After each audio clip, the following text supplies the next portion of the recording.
Bonjour à tous. Donc, aujourd'hui, pour cette conférence commune physique et philosophie, on a le plaisir d'accueillir Marie Guéguin. Donc, rapidement, enfin, je ne sais pas si je peux le faire rapidement, le parcours de Marie. Donc, elle a obtenu un master de philosophie en 2013, son premier master en 2013 de l'Université de Rennes en philosophie, en même temps que l'agrégation.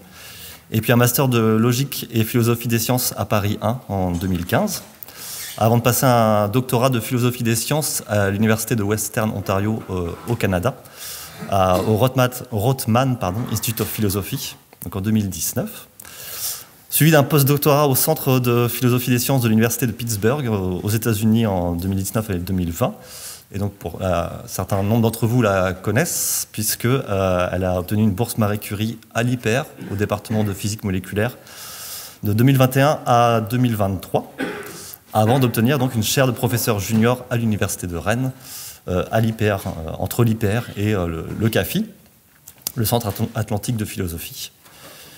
Et donc très récemment, Marie Guéguin a aussi obtenu, donc en avril 2025, avec entre autres une ex-collègue de département physique moléculaire, Isa Cook, un financement New Frontier Research Fund, qui est un peu les ERC canadiennes, on va dire. Donc Marie travaille depuis son master 2 au moins, sur la philosophie des sciences, en partenariat avec des physiciens. Donc depuis son master 2 sur la symétrie en mécanique quantique, et même avant, puisqu'on faisait des discussions philosophiques en faisant la vaisselle régulièrement. Et donc aujourd'hui, à nous parler des problèmes associés à la montée en complexité des modèles de physique et à leurs problèmes d'interprétabilité. C'est-à-dire qu'à un bout d'un moment, les modèles deviennent si compliqués qu'ils ne sont pas plus interprétables que la réalité. Et donc, comment on peut faire des compromis entre simplicité et réalisme, entre complexité et interprétabilité des modèles. Et donc, je te laisse la parole, Marie. Merci beaucoup pour cette introduction. C'est un grand plaisir d'être ici pour cette dernière conférence de la saison, parce qu'effectivement, c'est en 2019, dans le cadre de cette même conférence, que j'ai pu tisser des liens de nouveau avec les physiciens de l'IPR et avec l'Université de Rennes, et commencer des projets qui m'ont permis de revenir à Rennes. Donc c'est il y a un peu 5 ans, dans ce cadre-là, que tout a commencé pour moi, sur le chemin du retour à la maison. Donc c'est vraiment un grand plaisir d'être ici. Je voulais profiter de cette conférence pour présenter un peu mes thématiques de recherche, puisque maintenant je suis sur le campus et comme mon frère l'a dit, j'ai vocation à faire de la recherche interdisciplinaire, à travailler avec les scientifiques du campus. Donc l'idée est vraiment de présenter mes thématiques de recherche, mais en les inscrivant. Habituellement, je travaille plutôt sur des questions techniques, en astrophysique ou en astrochimie. Là, j'ai décidé de vraiment présenter mes thématiques de recherche en les inscrivant dans les questions les plus générales possibles de philosophie des sciences, en espérant créer le dialogue le plus général possible entre philosophie et les scientifiques du campus, puisque je pense que ce thème de la modélisation est un thème sur lequel beaucoup de scientifiques peuvent se retrouver, beaucoup de scientifiques du campus de Beaulieu peuvent se retrouver. Donc pourquoi ce thème de la modélisation ? Je pense que ça ne sera pas un sujet controversé que de dire que le modèle scientifique est un outil d'investigation scientifique qui est prédominant aujourd'hui dans quasiment toutes les disciplines, mais avec une grande diversité de rôles, avec aussi une grande diversité de stratégies de modélisation. Mais on observe ces dernières années, notamment avec l'augmentation des ressources computationnelles, une tendance assez générale à la complexification des modèles, c'est-à-dire qu'on va vers des modèles toujours plus réalistes, toujours plus complexes, toujours quelque part plus proches de la réalité qu'on cherche à modéliser. Donc l'idée de cette conférence est aussi d'essayer de retracer ce chemin vers une montée en complexité et d'essayer de comprendre à la fois d'un point de vue descriptif et d'un point de vue normatif, c'est-à-dire justifier la possibilité, justifier la raison de cette montée en complexité. Donc d'essayer de retracer le chemin à la fois d'un point de vue descriptif et normatif vers cette montée en complexité. Pour commencer, quelques propos définitionnels. Toujours, en philosophie des sciences, on essaye d'établir une base commune pour le dialogue. Et modèle veut dire beaucoup de choses pour beaucoup de monde, beaucoup de choses différentes pour beaucoup de monde ici, je pense. Donc je vais commencer par donner la définition générale que je vais utiliser dans cette conférence. Donc je vais utiliser le terme modèle pour désigner une représentation partielle d'un objet ou d'un système. Et par partiel, je veux dire qu'on fait toujours un choix dans la représentation de ce modèle, c'est-à-dire qu'il y a une dimension ou une partie de ce modèle qu'on va choisir de négliger. On va le traiter de manière isolée ou on va négliger certains aspects du modèle, de la cible, pardon. Généralement, les modèles suivent un principe de modélisation, ce qu'on appelle une modélisation minimale en philosophie, minimal modeling. C'est-à-dire que le but d'un modèle, la raison pour laquelle un modèle est une représentation partielle, c'est que le but, la plupart du temps, est de simplifier le problème et de faire en sorte que le problème devienne solutionnable, par exemple, d'un point de vue mathématique, ou alors de décroître le temps computationnel, d'aider à visualiser, d'aider à enseigner, plusieurs buts pour plusieurs modèles différents, mais l'idée est toujours de simplifier. Et donc, suivant ce principe de modélisation minimale, on va essayer de ne garder que les ingrédients qui sont absolument nécessaires pour reproduire les observations. Et donc, on va garder que ces ingrédients dans la composition du modèle. Évidemment, pour cela, il faut en savoir suffisamment sur la cible, sur le système cible qu'on veut modéliser pour savoir ce qui est un ingrédient nécessaire, pour savoir ce qui est négligeable ou pas dans la représentation du système. Donc toujours dans la construction du modèle, on va avoir impliqué des idéalisations, des approximations, des simplifications. C'est le cas des orbites du modèle de Bohr pour les atomes, par exemple, ou c'est le cas des symétries qui sont à la base du modèle cosmologique de l'univers. Dans tous les cas, le modèle choisit toujours quelque part de mal représenter, difficile à traduire, misrepresent, mal représenter le système cible, c'est-à-dire de faire un choix qui va permettre de simplifier le problème. Donc c'est avec cette définition générale qui, je l'espère, marche à peu près pour tout le monde que je vais utiliser le terme modèle. Alors, la route pour construire un modèle, la route pour développer un modèle n'est pas, pas comme on pourrait l'imaginer, une route très simple d'un point A à un point B. On n'a pas une idée d'un point de départ qui serait la représentation la plus simple du système et puis qu'on complexifierait au fur et à mesure pour arriver à une représentation proche du système cible. Plus on modélise des systèmes qui sont difficiles, qui sont complexes, dans lesquels les incertitudes sont grandes, plus la route est sinueuse pour aller vers le modèle le plus adéquat pour représenter les systèmes. Et donc le plus adéquat, par plus adéquat, je vais entendre celui qui respecte le plus grand équilibre entre la simplicité qu'on voudrait respecter et la capacité de représenter adéquatement le système cible.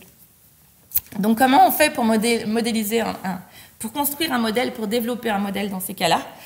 C'est une longue route sinueuse, comme je disais, qui est principalement basée sur le désaccord avec les observations. C'est-à-dire qu'on va interpréter, on va exploiter le désaccord avec les observations pour savoir comment continuer le développement du modèle, quel élément, quel module ajouter à notre modèle initial.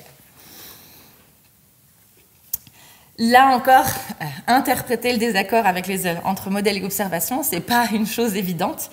Comme je le disais, le modèle peut être construit sur des simplifications, des approximations, des idéalisations, mais de l'autre côté, du côté des observations, on n'a pas nécessairement non plus un système cible qu'on voudrait modéliser qui est parfaitement connu ou pour lequel il n'y aurait absolument aucune incertitude. D'un côté, du côté des observations, on peut avoir des observations incomplètes, on peut avoir des observations qui sont interprétées sur la base de données qui sont elles-mêmes incertaines, on peut avoir des incertitudes inhérentes à l'outil d'observation qu'on utilise, on a toujours une incertitude liée à l'observation.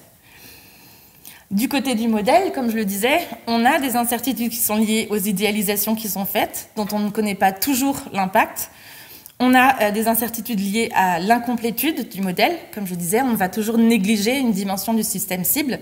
Donc il faut savoir si on a un droit de négliger ce système cible et que la représentation restera adéquate. Et ce que signifie une représentation adéquate. Et enfin, on peut construire des modèles sur la base d'incertitudes dans les données initiales.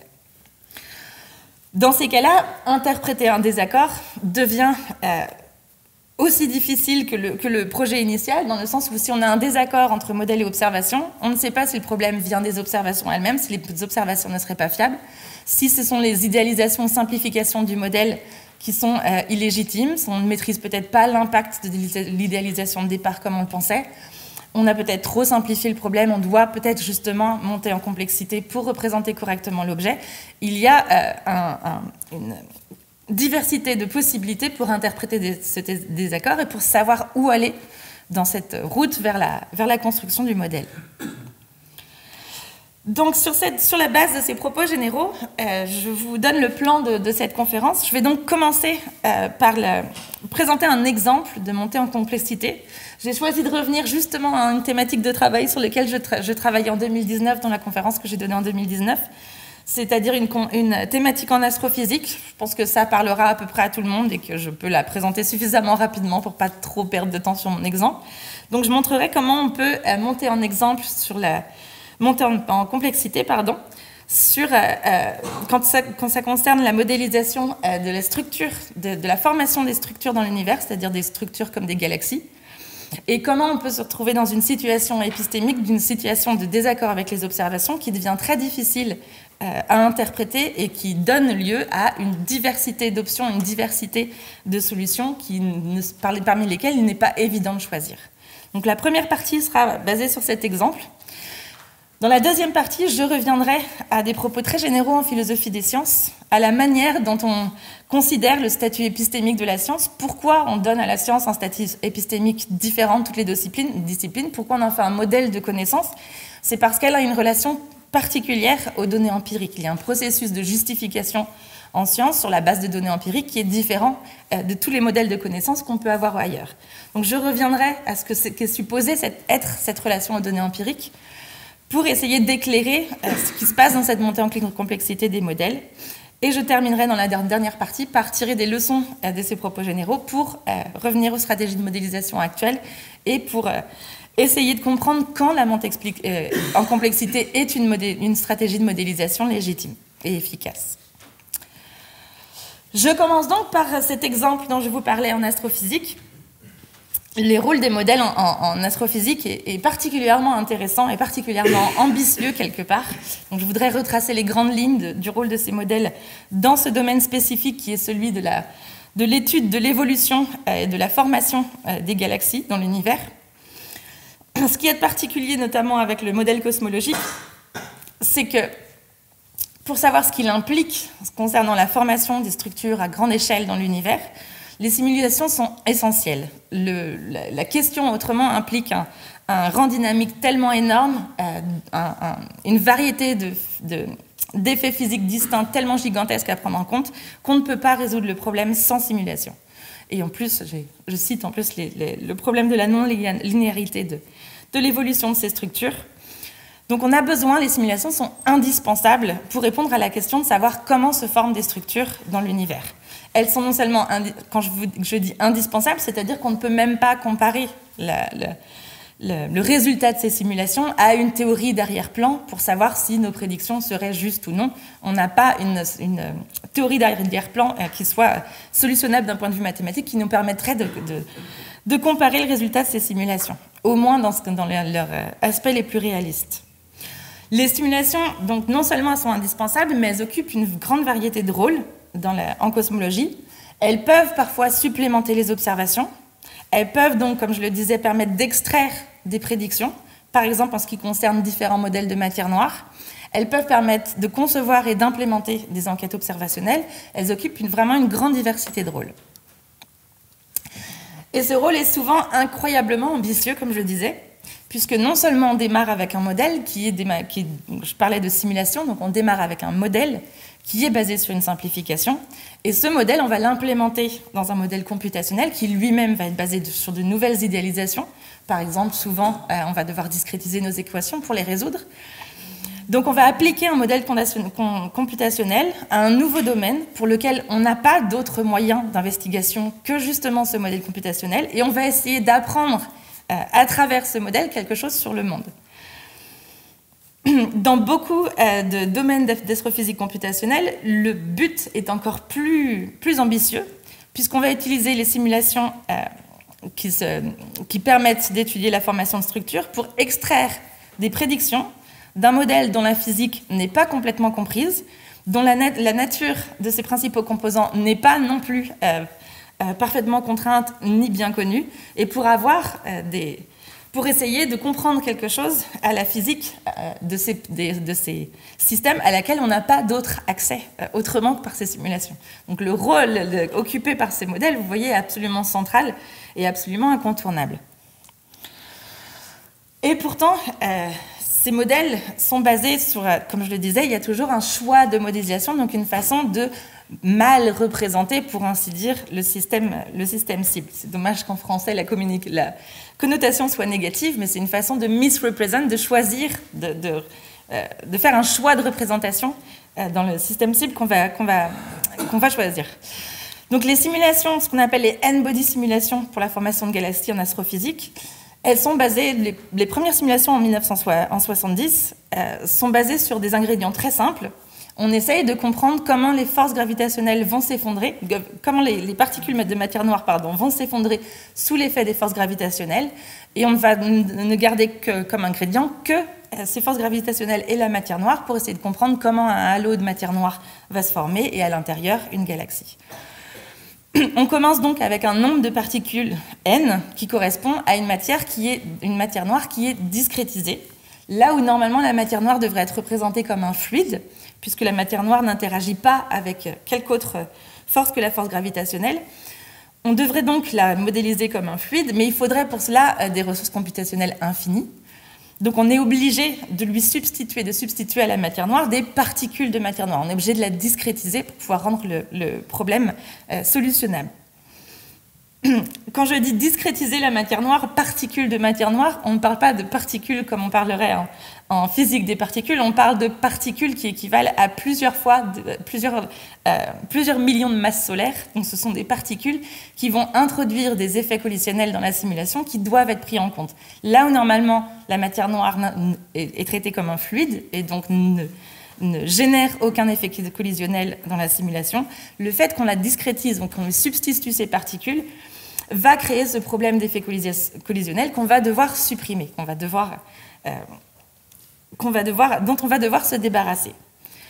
Pour cela, on utilise une astuce qu'on appelle le force softening, c'est-à-dire qu'on introduit un paramètre qui va nous permettre de se débarrasser des effets d'accélération qu'il pourrait y avoir entre deux particules énormes comme ça qui s'approchent. Vous imaginez les effets d'accélération sous l'effet des forces gravitationnelles. Donc on va devoir s'en débarrasser et on va introduire, au moins dans la partie centrale, là où il y a la plus grande densité, donc au moins dans la partie centrale de ces simulations, des systèmes qui sont décrits dans les simulations, on va introduire ce force softening qui va nous permettre de nous débarrasser de ces effets collisionnels. Mais donc, vous voyez, il y a très peu d'ingrédients, finalement. Il y a un certain nombre de particules. Il y a une manière de traiter les forces gravitationnelles, donc un autre choix de modélisation. Quelle manière d'introduire les forces gravitationnelles on va choisir? Des paramètres numériques, ce qu'on appelle le time step, la force accuracy, la précision avec laquelle on va traiter les forces gravitationnelles, le force softening. Il y a finalement très peu d'ingrédients. Il y a... D'une manière provocante, on pourrait dire qu'il y a finalement très peu de physique, puisque la physique qu'on introduit, c'est la physique newtonienne, et on l'a contredit dès le début en introduisant ce force softening qui va nous permettre de nous débarrasser de ces effets d'accélération. Donc il y a beaucoup de sources d'erreurs dans ces simulations, surtout si on est, même alors qu'on ne considère que la matière noire et pas la matière ordinaire, la matière baryonique.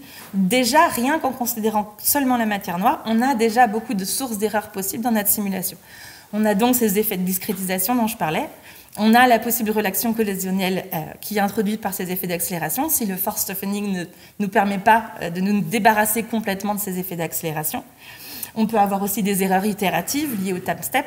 Donc on a différentes sources d'erreurs possibles dans la simulation dont on doit vérifier l'impact.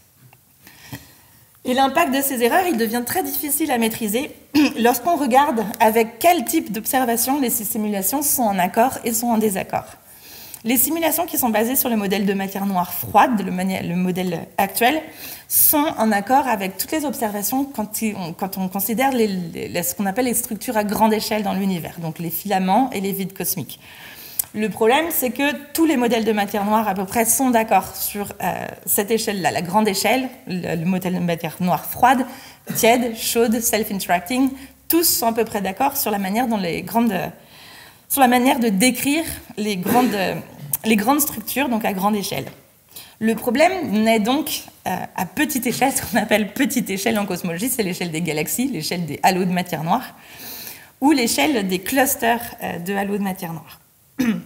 C'est un problème le problème naît à cette échelle des galaxies, mais je veux souligner que c'est donc à cette échelle qu'on va pouvoir trouver des prédictions qui vont nous permettre de discriminer entre différents modèles de matière noire.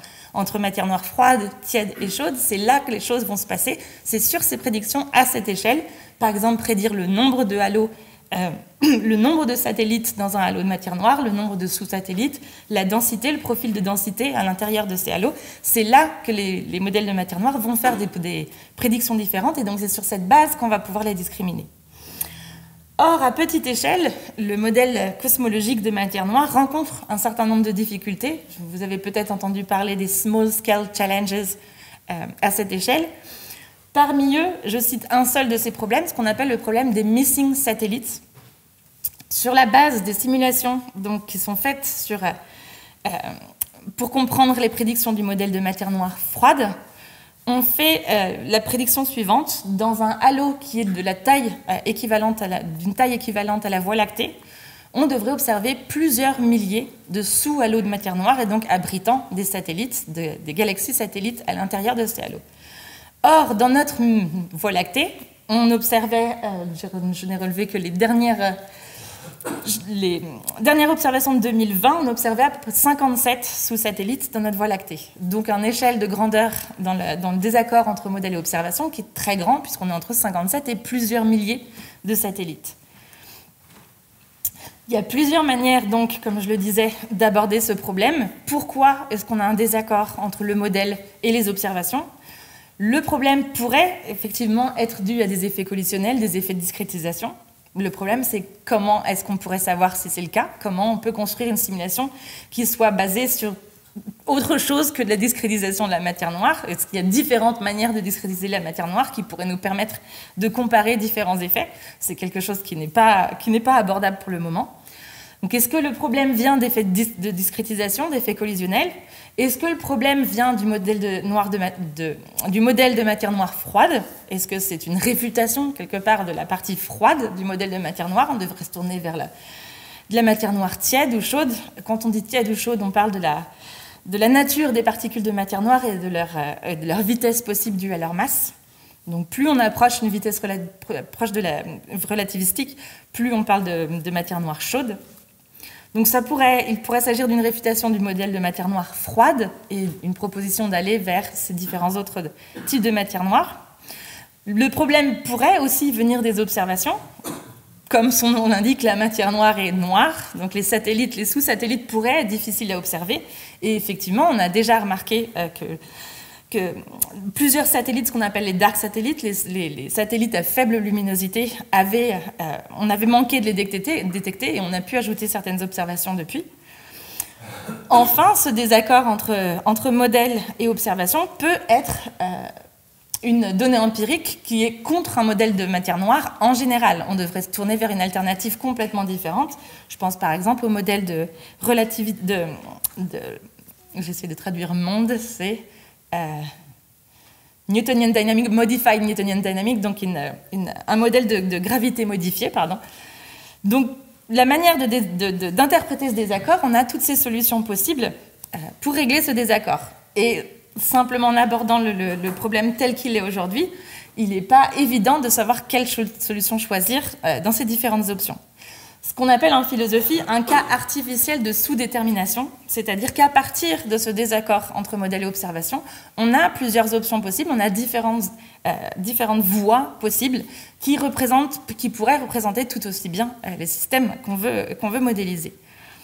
Donc ce qu'on appelle la sous-détermination, c'est-à-dire que les données empiriques sous-déterminent les différents choix possibles. Dans le cas qui nous occupe, donc celui de la formation de galaxies, le choix qui a été fait massivement, c'est celui de la montée en complexité, c'est-à-dire d'ajouter à la matière noire initiale de la matière ordinaire, de la matière baryonique, comme on dit, et donc de rajouter des dimensions à notre modèle initial, de rajouter des paramètres, des dimensions à notre simulation. Donc on va par exemple prendre en compte l'effet du gaz qui se refroidit. À quelle vitesse le gaz se refroidit va déterminer à quelle vitesse les étoiles vont se former. On va aussi implémenter ce qu'on appelle les effets de feedback des trous noirs. Pardon. On va prendre en compte les trous noirs supermassifs, etc., etc. Je passe sur la diversité effets physiques qui sont implémentés à travers cette barrière noire. Vous avez une représentation de cette complexité ici. Ce que je veux souligner, c'est donc, vous avez en haut tous ces nouveaux effets physiques pris en compte.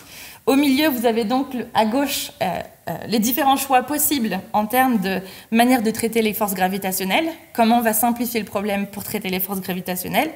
À droite, comment on va traiter les problèmes des forces autres que gravitationnelles, c'est-à-dire le type de solver qu'on va utiliser pour la matière baryonique. Et donc, en dessous, les conditions initiales, la gravité, la matière noire, l'énergie noire, les conditions initiales, etc. etc. Donc, alors qu'on cherche à résoudre le problème, le désaccord avec les observations, on va procéder à cette montée en complexité qui va en fait introduire une plus grande sous-détermination artificielle, puisqu'avec chacun de ces modules, on introduit aussi une nouvelle source d'erreur possible. D'abord parce qu'on ne connaît pas les couplages possibles entre ces modules et le solver de gravité ou le solver hydrodynamique. On a des nouvelles sources d'erreurs possibles avec chacun de ces composants. Et donc, alors qu'on essaye de réduire les possibilités d'interprétation de ce désaccord entre observation et modèle, on ne fait qu'amplifier finalement la source d'indétermination. Et je veux souligner ce fait, le fait qu'on amplifie le problème, qu'on ne fait que complexifier encore le problème, par le fait qu'en 2024, vous avez donc cet article qui évoque le fait qu'on ait trouvé ces fameux satellites manquants. Donc je parlais du missing satellite problem. On aurait trouvé ces satellites manquants, et donc effectivement, le problème pourrait venir des observations. On aurait aujourd'hui des techniques qui permettraient de détecter des satellites à beaucoup plus faible luminosité qu'on détectait avant. Le problème est que maintenant, alors qu'on pensait avoir résolu notre désaccord initial en ajoutant des paramètres à notre modèle, on se retrouve maintenant avec une surabondance de satellites. On a trop résolu le problème, et maintenant qu'on a réglé le problème des observations, on se retrouve avec le problème exactement inverse. Donc on voit qu'avec cette montée en complexité dans la simulation, on n'arrive plus à utiliser le désaccord comme un guide possible pour développer le modèle, comme un guide heuristique possible pour contraindre les différentes options, pour contraindre la voie à suivre dans le chemin vers une modélisation plus adéquate de notre système cible. Et avec cette montée en complexité qu'on observe dans ce cas, non seulement la situation de sous-détermination artificielle s'est amplifiée, donc comme je le soulignais, mais en plus, on a donc une simulation, un modèle qui est devenu de plus en plus opaque épistémiquement. Cette opacité épistémique, c'est un des grands problèmes des simulations des modèles computationnels aujourd'hui, c'est-à-dire plus le modèle est complexe, plus il devient difficile de tracer l'effet causal d'une donnée initiale sur la prédiction, c'est-à-dire entre entrée et sortie, est-ce qu'on peut vraiment encore tracer le chemin causal qui mène de l'un à l'autre. C'est ce qu'on appelle l'opacité épistémique en philosophie.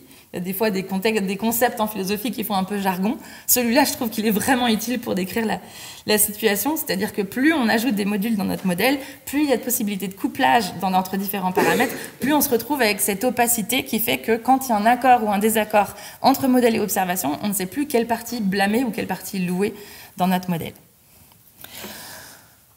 C'est là que la philosophie, des fois, peut être utile. Je vais essayer de vous en convaincre. Et donc, dans cette deuxième partie, je voudrais revenir aux fondamentaux, revenir à ce qu'on appelle, à la manière dont on conçoit le statut épistémique de la science et sur la base sur laquelle on conçoit ce statut.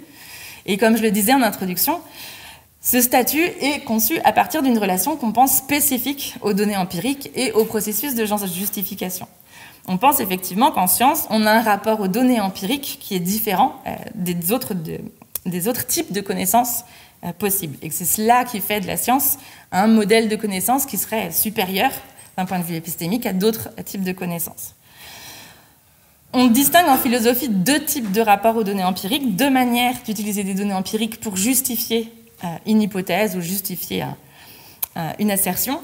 On parle d'induction ou de déduction. En termes très très généraux, l'induction désigne les processus par lesquels on passe du singulier au général, la déduction, l'inverse, le processus par lequel on passe du particulier, du général au particulier. Ça, c'est des propos très généraux qui n'informent pas beaucoup, donc rentrons un peu plus dans les détails.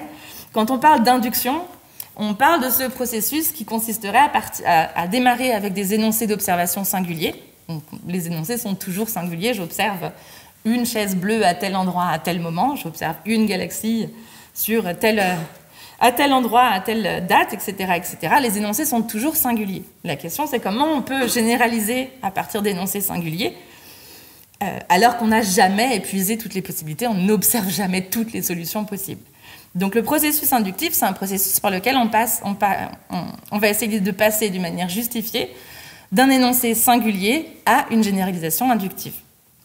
Dans le processus de déduction, on n'a pas nécessairement besoin de ce rapport aux observations, au moins dans le point de départ. On peut partir d'une conjecture tout à fait audacieuse, tout à fait créative, sans aucun lien avec les observations.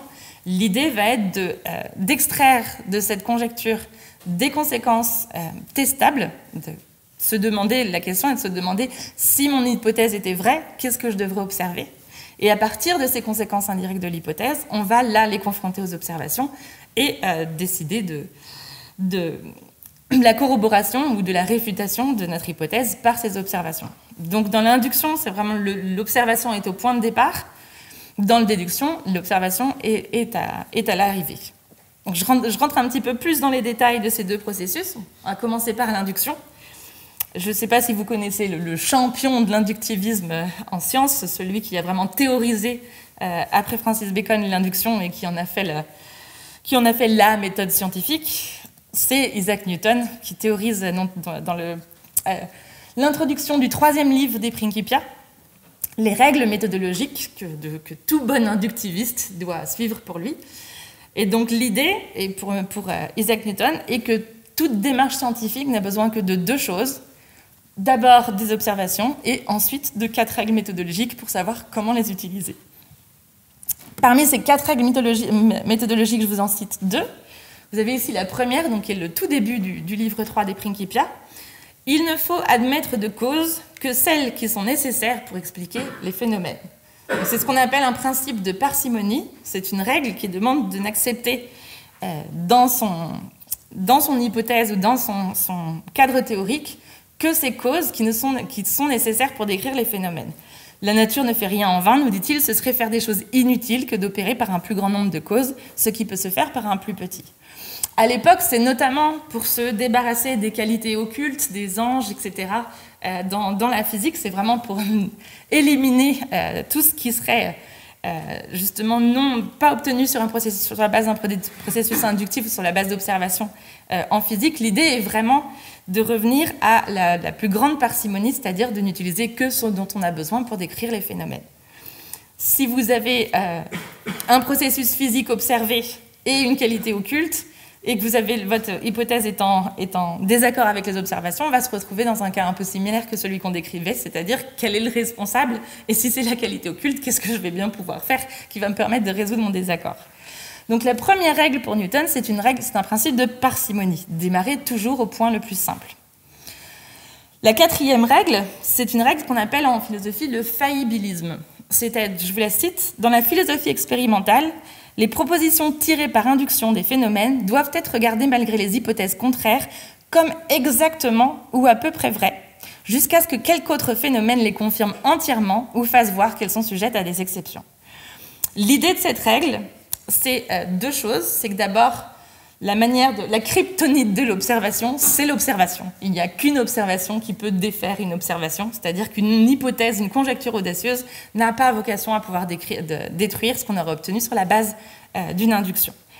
L'autre aspect, c'est qu'on doit, quand on est inductiviste, l'idée d'utiliser sa généralisation inductive, donc on démarre avec les observations, on essaye de procéder à une généralisation, et on va essayer de tenir cette généralisation jusqu'au plus loin d'où elle peut aller. C'est le quam proxime, approximativement vrai, c'est se poser la question, qu'est-ce qui se passe, comment j'interprète un possible désaccord entre mon hypothèse et Newton n'aimait pas le terme d'hypothèse, bien sûr, entre mon hypothèse et les observations, qu'est-ce que j'apprends du monde si je considère que ma généralisation inductive est approximativement vraie. Donc jusqu'où je peux la tenir pour approximativement vraie. C'est un processus de raisonnement qu'on voit à l'œuvre, notamment dans la découverte de Neptune, puisque une fois que Newton propose sa loi de gravitation universelle, justement après ces 4 règles méthodologiques, vous avez la dérivation de la loi de gravité universelle. Et on a découvert sur la base, quelques temps après, sur la base de cette loi de gravité universelle, on a pu observer des déviations dans l'orbite d'Uranus qui auraient pu être considérées comme une réfutation de la loi de gravitation universelle, comme un désaccord entre cette loi et les observations. Mais l'idée, toute la méthodologie de Newton, justement, repose sur cette idée de tenir la généralisation inductive le plus loin possible, donc se demander qu'est-ce qui doit être le cas, comment on interprète ce désaccord si je tiens ma généralisation inductive pour vraie. Et donc, si la généralisation inductive est tenue pour vraie, alors ça veut dire que notre point de départ était trop simple, notre principe de parcimonie était appliqué illégitimement, il nous manquait quelque chose dans la description du système. Et donc là, qu'est-ce qui nous manque? La proposition est une masse qui dévierait l'orbite d'Uranus, et c'est comme ça qu'on prédit exactement, on prédit la position, la masse exacte de Neptune, et qu'en 1845, Le Verrier a pu pointer son télescope et confirmer l'existence de ce satellite. Donc c'est vraiment l'idée du principe de parcimonie et du faillibilisme ensemble, c'est la suivante, c'est qu'on tient la généralisation inductive pour vrai, pour approximativement vrai, aussi loin qu'au possible. On essaye de résoudre le désaccord sur cette base, et le principe de parcimonie va nous permettre d'ajuster ou non notre réponse à ce désaccord. Donc on voit ici le lien comme vous me voyez venir sur la montée en complexité peut-être, mais je garde un tout petit peu de suspense pour ceux qui n'auraient pas encore vu où j'allais avec ça. Qu'en est-il maintenant de la déduction? Donc on peut concevoir un modèle comme quelque part un outil exploratoire de type inductif. On construirait un modèle sur la base de toutes les observations qu'on aurait collectées, et on le concevrait comme une généralisation à partir de toutes les observations faites. On pourrait le concevoir de cette manière-là. On peut le concevoir aussi comme une conjecture audacieuse à la Popper, c'est-à-dire qu'on n'aurait pas besoin d'observation pour démarrer notre modèle, pour considérer le point de départ de notre modèle. Je ne suis pas sûre qu'en science ça arrive beaucoup, mais on peut lui donner ce statut-là et considérer qu'on va tester notre modèle sur une base déductive et non plus inductive. Qu'est-ce que ça veut dire donc de le tester de manière déductive? Ça veut dire qu'on va essayer d'extraire de ce modèle des conséquences observables, donc des conséquences indirectes qu'on peut comparer avec les observations. Pour ceux qui ont suivi des cours de logique ou d'épistémologie dans la salle, vous connaissez probablement ce qu'on appelle l'asymétrie de la déduction, c'est-à-dire l'asymétrie de la réfutation et de la corroboration. Dans le schéma que vous avez sur cette slide, donc j'ai écrit le schéma suivant. Si mon hypothèse est vraie, alors O, je devrais observer telle observation devrait être le cas, je devrais observer tel élément. Si j'observe mon observation, on serait tenté de dire alors mon hypothèse est vraie. Logiquement, c'est un schéma qui ne tient pas. Observer l'élément qui était prédit, observer la prédiction désirée, ça corrobore l'hypothèse, mais ça ne permet pas de confirmer une hypothèse. Ce schéma logique, il n'est pas valide, donc c'est ce qu'on appelle un problème de validité logique. Ce n'est pas un argument qui tient. Il y a plein de contre-exemples possibles. Si mon hypothèse est vraie, alors je devrais observer telle conséquence. J'observe telle conséquence, alors mon hypothèse est vraie. On ne peut pas dire ça. Si vous dites, je ne sais pas, s'il a plu aujourd'hui, alors le trottoir est mouillé. Le trottoir est mouillé, je ne peux pas dire, alors il a plu aujourd'hui. Quelqu'un a pu nettoyer sa voiture ou arroser les plantes au-dessus de votre fenêtre, etc., etc. Donc à partir du moment où on ne sait pas si l'hypothèse est la seule possible qui entraîne telle observation, on ne peut pas déduire sur la base de l'observation l'hypothèse. On peut simplement la corroborer. Par contre, d'un point de vue purement logique, si on reste dans le schéma vraiment de la contrainte logique, la réfutation, elle, suit un schéma de validité logique. C'est-à-dire que si l'hypothèse implique telle conséquence observable et que vous n'observez pas la conséquence désirée, alors vous pouvez, sur cette base, rejeter l'hypothèse. Ce schéma-là que vous avez sur votre droite, il est logique validement. Il est valide logiquement, pardon. C'est pour ça que le terme de falsificationnisme a eu autant de succès en épistémologie, le fameux falsificationnisme de Karl Popper. L'idée de Karl Popper était donc de rejeter toute base inductive en sciences.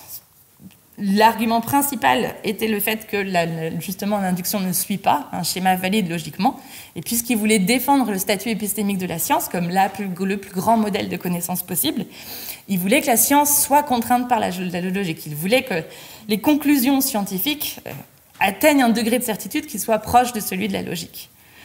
C'est pour ça qu'il propose la falsification, la falsifiabilité comme critère scientifique.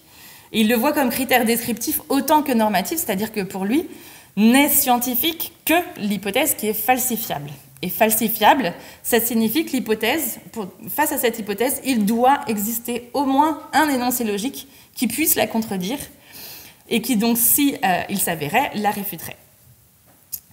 Donc pour qu'une hypothèse soit falsifiable, soit scientifique, il faut qu'elle soit falsifiable. Pour qu'elle soit falsifiable, il faut qu'il existe au moins un potentiel falsificateur, c'est-à-dire un énoncé logique possible qui soit incompatible avec elle. Vous avez peut-être tous également entendu parler des critiques qui sont faites face au falsificationnisme. Effectivement, l'idée d'essayer de suivre les règles de la logique et de contraindre la démarche scientifique sur les bases des règles de logique à quelque chose d'idéal, de très séduisant, mais les choses ne sont jamais aussi simples. La physique n'est pas les mathématiques, et donc une hypothèse physique n'est jamais testée de manière isolée. C'est-à-dire que dans la réalité, vous n'avez jamais ce schéma « si mon hypothèse est avérée, alors j'observe telle conséquence observable ». La réalité, c'est si mon hypothèse est avérée, et telle hypothèse auxiliaire, et telle hypothèse auxiliaire, et telle hypothèse auxiliaire, alors j'obtiens telle conséquence observable. Je cite souvent l'exemple de l'expérience Opéra en 2011, quand on a repéré ces neutrinos qui allaient possiblement plus vite que la vitesse de la lumière, en observant, même si l'expérience a été répétée de nombreuses fois, cet effet donc, relatif, qui dépassait la vitesse de la lumière a été constaté comme une conséquence stable de l'expérience, mais sur la base de cette expérience, on n'a pas directement rejeté la relativité générale, on n'a pas rejeté la totalité du cadre théorique. On s'est d'abord demandé s'il n'y avait pas une de ces hypothèses auxiliaires, justement, qui était en jeu et qui était l'objet réel de la réfutation. Donc quand on fait une expérience en physique, je vous prends un témoin, je pense que la première réaction n'est pas de rejeter la totalité du cadre théorique dès qu'on a une réfutation. On se demande d'abord s'il y a un problème avec la démarche expérimentale, s'il y a un problème à résoudre avec les appareils, avec les instruments, etc., etc. Ce qu'on appelle le problème du holisme, c'est-à-dire que quand on réfute une hypothèse, on ne sait jamais réellement si c'est l'hypothèse principale, l'hypothèse qu'on voulait tester, qui est réfutée, ou l'une des hypothèses auxiliaires. Et dans le cas des neutrinos, je crois que vous savez tous la solution, c'était un problème de fibre optique qui n'avait pas été correctement calibré. Donc on n'a pas rejeté la relativité générale sur la base de cette observation. Et donc, comme je vous le disais, ce schéma-là idéal qu'on voudrait avoir, si la science pouvait être réduite à la logique, ce n'est jamais réellement ce qu'on observe. Ce qu'on observe, c'est quelque chose comme ça. Si mon hypothèse principale est vraie, et telle hypothèse auxiliaire, et telle autre hypothèse auxiliaire, etc., alors je devrais observer telle conséquence. Si je n'observe pas telle conséquence, alors un des membres de cette conjonction est réfuté, lequel c'est quelque part tout le travail du scientifique, tout le travail du physicien, que d'aller découvrir lequel de ces membres de la conjonction doit être rejeté. Donc, on a cette relation aux données empiriques dont je vous parlais, dans l'induction et la déduction. Le schéma, on a parlé du schéma de la réfutation dans le cadre de la déduction.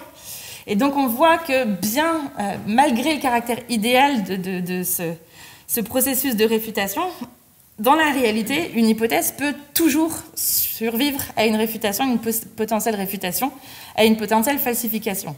Il suffit d'amender une des hypothèses auxiliaires pour résoudre le désaccord. Et on voit dans l'histoire des sciences, effectivement, même la célèbre expérience de Michelson et Morley, on a vu quasiment dans toute l'histoire des sciences une proposition de solution de cet ordre-là, c'est-à-dire amender une des hypothèses auxiliaires plutôt que d'ajouter un élément comme Neptune, par exemple. Donc, modifier la gravité plutôt que postuler l'existence d'un corps supplémentaire. Donc, on a toujours la possibilité d'échapper à la réfutation en modifiant une des hypothèses auxiliaires. Ce qui va guider finalement ce processus, c'est qu'à un moment, à force de modifier nos hypothèses auxiliaires de départ, le modèle ou le cadre théorique initial ne va, pour ainsi dire, plus ressembler à rien. On aura mis tellement de patchs, d'hypothèses ad hoc, comme on dit en philosophie, c'est-à-dire après les faits, qu'on rajoute après les faits. On a rajouté tellement d'hypothèses que finalement, c'est presque un manque d'élégance du cadre théorique initial, un manque de simplicité qui nous poussera à le rejeter plus qu'une réfutation clair et net. Mais donc, sur cette base, Karl Popper veut sauver la réfutation, veut sauver cette idée que la démarche scientifique suit une règle de falsifiabilité, c'est-à-dire n'est scientifique que l'hypothèse falsifiable. Et donc, il nous dit qu'effectivement, on peut toujours amender notre hypothèse initiale pour la sauver de la réfutation, mais on doit suivre une règle pour ça. On ne peut pas le faire n'importe comment, on ne peut pas proposer toutes sortes de modifications possibles. La règle qu'il propose de suivre, c'est une règle d'ajout de contenu empirique. C'est-à-dire qu'on ne peut émettre une hypothèse ad hoc, une hypothèse après les faits, comme je vous disais, que si celle-ci accroît le contenu empirique de notre cadre théorique de départ. Donc la modification qui est faite ne doit pas seulement protéger, mais elle doit ajouter du contenu empirique à notre hypothèse initiale de départ. C'est-à-dire que si le but est simplement de faire bouclier contre la réfutation, la modification n'est pas autorisée. Si la modification entraîne de nouvelles conséquences testables, alors là, on l'acceptera suivant ce principe de la croissance empirique. Maintenant, il faut être un peu plus précis sur ce que signifie croissance empirique pour Popper. Et pour ça, je fais un petit détour par la terminologie de son élève, Imre Lakatos, qui a poursuivi le travail de Popper, qui a utilisé cette terminologie des recherches de programmes progressifs contre des programmes de recherche dégénératifs. Pour Lakatos, les programmes de recherche progressifs, ce sont justement ceux qui modifient les hypothèses initiales de départ. Donc pour Lakatos, on a ce qu'il appelle nos core beliefs, les croyances fondamentales à l'intérieur de notre modèle ou à l'intérieur de notre théorie. Et on a ce qu'il appelle une protective belt, une ceinture protectrice, dans laquelle on peut opérer toutes sortes de modifications afin de sauver nos croyances fondamentales de la réfutation. L'idée de Lakatos, c'est qu'un programme de recherche n'est progressif que tant que ces modifications vont permettre de nouvelles conséquences testables. Si le programme de recherche n'a plus vocation qu'à faire des modifications qui le sauvent de la réfutation, il n'y a plus aucune nouvelle conséquence testable, on appelle ça un programme de recherche dégénératif.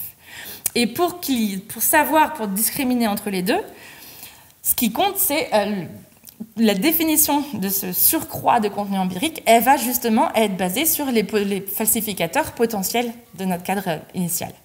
C'est-à-dire qu'on doit avoir plus, le degré de falsifiabilité de notre cadre théorique de départ doit être plus élevé après la modification qu'avant. On doit avoir plus d'énoncés logiques qui peuvent potentiellement falsifier notre modèle ou falsifier notre théorie après modification. C'est ça la règle que Popper nous enjoint à suivre. Et donc, si on revient dans cette troisième partie et dernière partie de cette conférence, je voudrais voir qu'on peut essayer de déduire, ou d'induire, je ne sais pas, de ces leçons pour retourner aux stratégies de modélisation. C'est-à-dire que quand on est face à un désaccord entre modèle et observation, qu'est-ce que ça veut dire que de promouvoir cette règle de la croissance empirique? Qu'est-ce que ça veut dire exactement de choisir le chemin de modélisation qui accroît le contenu empirique de départ? Qu'est-ce qu'on doit faire pour accroître le contenu empirique de départ? Ça pourrait paraître assez intuitif que accroître le contenu empirique serait rajouter des choses dans le modèle, rajouter un module physique. Ça paraît assez légitime d'interpréter l'idée de contenu empirique comme ça. On ajoute du contenu empirique en ajoutant de la matière baryonique, en ajoutant un phénomène qu'on n'avait pas encore pris en compte dans notre modèle. Mais dans la réalité, je pense que tous ceux qui utilisent des modèles ici savent que ce n'est pas forcément le cas. Ce n'est pas parce qu'on rajoute un élément dans notre modèle que celui-ci a un contenu empirique plus grand, au sens où il y a un plus grand nombre de falsificateurs potentiels. Donc ajouter du contenu empirique pour un modèle, ce n'est pas nécessairement ajouter une nouvelle dimension. Donc la question, c'est quand est-ce que ajouter une nouvelle dimension signifie réellement ajouter un contenu empirique? Donc l'idée que je veux suivre ici, c'est l'ajout d'une nouvelle dimension, selon la règle de Karl Popper, ne doit être autorisée que quand elle accroît le nombre de potentiels falsificateurs pour notre modèle initial. Ce que je propose, la manière dont je propose d'interpréter cette règle dans le cas de nos modèles scientifiques, c'est d'essayer de n'ajouter de nouvelles dimensions, d'interpréter cette idée d'ajout de contenu empirique de la manière suivante, c'est de n'accepter l'ajout de dimensions que si celle-ci rend les prédictions du modèle plus précises, au sens technique du terme, c'est-à-dire diminue la variance statistique des prédictions du modèle. Si ajouter une dimension permet de réduire la variance des sorties du modèle, alors on a une bonne raison de considérer qu'on a réduit les incertitudes et donc on a une bonne raison de croire qu'on a plus de falsificateurs potentiels pour notre modèle. Plus les incertitudes sont réduites, plus on a d'énoncés possibles de falsification. Et je crois qu'effectivement, lorsqu'on ajoute une nouvelle dimension au modèle, lorsque le réflexe face à un désaccord entre modèle et observation est d'ajouter une nouvelle dimension, on a cette présupposition qu'une représentation toujours plus réaliste, toujours plus inclusive de notre système cible parviendrait éventuellement à réduire les incertitudes, à produire des prédictions plus précises ou à casser cet effet de sous-détermination dont je parlais au départ. On a l'idée que si on ajoute une nouvelle dimension, alors effectivement la variance des sorties du modèle serait réduite. Mais on sait aujourd'hui que ce n'est pas le cas. Il y a beaucoup de travail qui a été fait, notamment dans le cadre des analyses de sensibilité, le travail qui a été fait par Andreas Altelli sur l'analyse de sensibilité des modèles. On sait aujourd'hui que la plupart des modèles avec un nombre plus grand de dimensions effectives ont tendance à produire des estimations plus incertaines que ceux avec un nombre réduit de dimensions effectives. Qu'est-ce que c'est qu'une dimension effective ?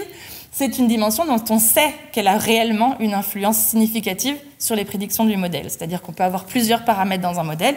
Quand on fait une analyse de la sensibilité de notre modèle, on peut essayer de déterminer quel paramètre, quelle dimension a réellement un effet significatif sur les prédictions de sortie de notre modèle. En utilisant un seuil déterminé à l'avance, on peut essayer, grâce à ça, de faire une discrimination entre dimension nominale et dimension effective. Dimension nominale, c'est le nombre de paramètres de notre modèle. Dimension effective, c'est le nombre de paramètres qui réellement influent sur les prédictions du modèle.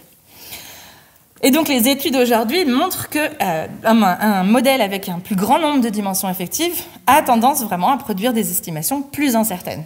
Donc ajouter une nouvelle dimension est loin de correspondre à réduire les incertitudes dans ce cas. Le concept de dimension effective, donc comme je vous le disais, c'est un concept qui a été introduit comme une mesure de la complexité du modèle. Et ça correspond, comme je le disais, grossièrement au nombre de paramètres qui sont réellement influents sur les sorties du modèle.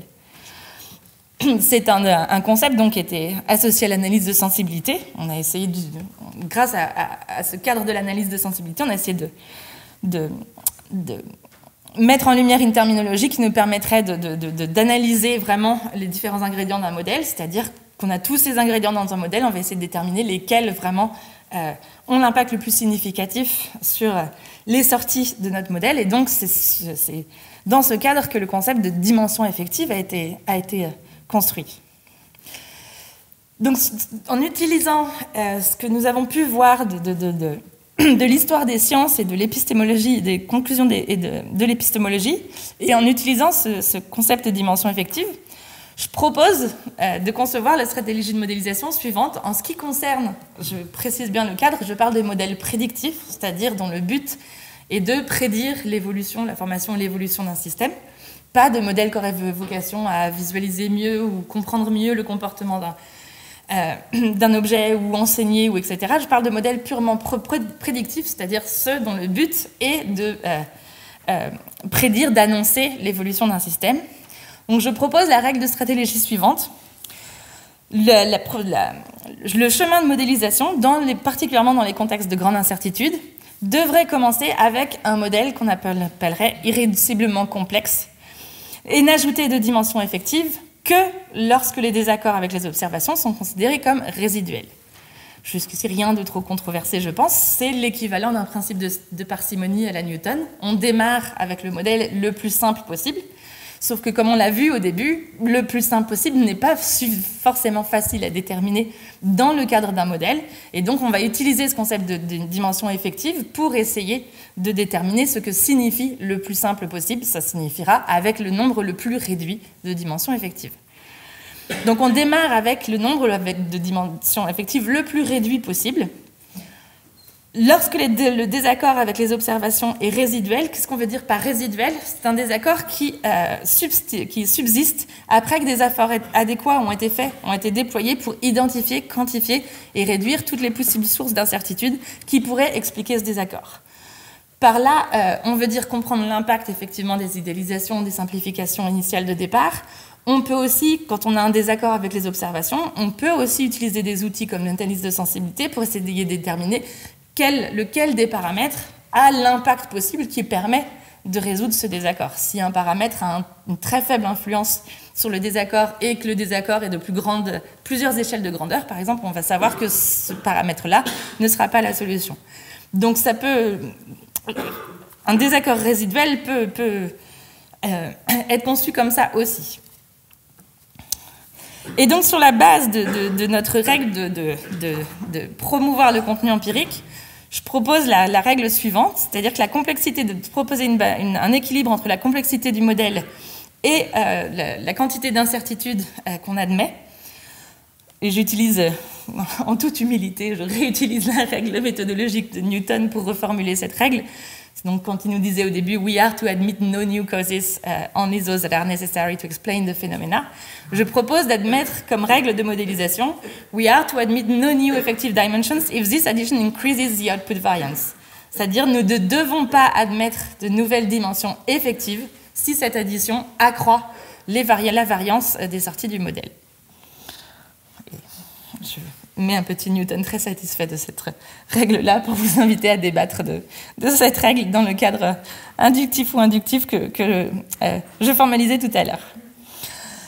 En conclusion, et pour ouvrir, je l'espère, le débat avec vous, donc je voudrais souligner ces tensions aujourd'hui que la montée en complexité des modèles crée entre interprétabilité et réalisme, c'est-à-dire qu'on tend à aller vers des modèles les plus réalistes possibles, justement en réaction à ces désaccords entre modèle et observation, puisqu'il n'est pas facile d'analyser l'impact d'une idéalisation, surtout quand celle-ci est indispensable. Le réflexe, la manière de résoudre le désaccord le plus intuitif est d'ajouter une dimension à notre modèle. Si on ne peut pas modifier l'idéalisation de départ, on va ajouter une dimension à notre modèle. Mais cette montée en complexité, cette montée en réalisme crée un problème d'interprétabilité, puisque, comme j'ai essayé de le démontrer dans cette conférence, on se retrouve face à des cas de désaccord entre modèle et observation qui sont interprétables de multiples façons et qui créent des cas artificiels de sous-détermination. Jusqu'ici, je crois que les stratégies de modélisation se sont basées sur une présupposition qui était qu'effectivement, ajouter une dimension à un modèle normalement, devrait avoir tendance à réduire le nombre de possibilités de résoudre le désaccord et réduire le nombre d'incertitudes. Sur la base de cette règle de la croissance empirique dont nous avons débattu, on peut tout à fait rejeter le falsificationnisme de Popper et admettre la critique de Karl Popper et de suivre cette règle de croissance empirique. Je propose donc si on veut sauver le désaccord comme guide potentiel pour le développement du modèle, comme règle heuristique pour le développement du modèle, je crois qu'il faut trouver un équilibre entre l'ajout de dimensions et, comme je disais, l'augmentation des potentiels falsificateurs de la théorie. Et pour ça, je propose cette nouvelle règle méthodologique. On ne devrait ajouter de dimensions effectives que si celles-ci décroissent la variance des sorties du modèle. Merci pour votre attention et j'espère qu'un grand débat va avoir lieu.